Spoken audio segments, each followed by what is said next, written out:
Later tonight, following that walkout, the Joint Committee on Ways and Means heard testimony from dozens of Oregonians, but 3 of the people on the committee were some of those absent or excused from the Senate floor today. So there's much more to this, and our Jamie Seymour is digging deeper to help us understand. Jamie?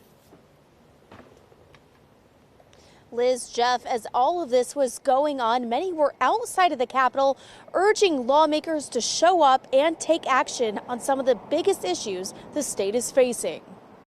As 2 partisan bills came to the Senate floor on Wednesday, focusing on access to abortion and gender-affirming care, as well as gun regulations, more than a third of state senators were absent or excused from the Senate floor in what some are calling a walkout. When you are in the minority, that we allow people to protest under the set of circumstances to make sure that their voices are heard. 10 were Republicans, 1 was a Democrat, and 1 was an independent, though it's unclear how many were gone because they were participating in the walkout. On Tuesday, some involved in the protest made procedural arguments that bills violated statutes when it comes to reading levels. An equivalent of an 8th grade reading level or below. I believe the summary for which I just read does not do that. We run those by legislative lawyers to make sure that we're always following the appropriate procedures moving forward. And that is indeed what our legislative lawyers said. State Senator Cedric Hayden, one of those absent today, tells Coin 6 that he put in a formal request to be excused and was denied by Senator Rob Wagner. In his statement, he says he didn't walk out and made a request as it relates to his ability to exercise his First Amendment right, and it was denied in a, quote, arbitrary and capricious manner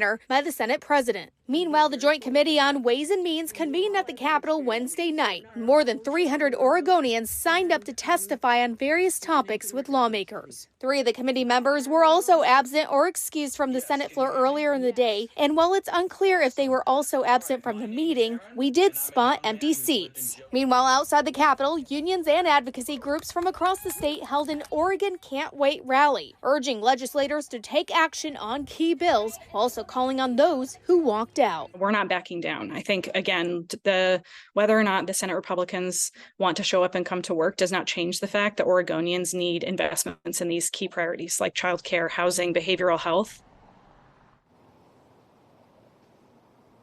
Now, we reached out to all 12 members of the Senate who were either absent or excused today, and about that walkout and whether or not they participated in it, we only heard back from a few. Reporting live in downtown Portland, Jamie Seymour, Coin 6 News.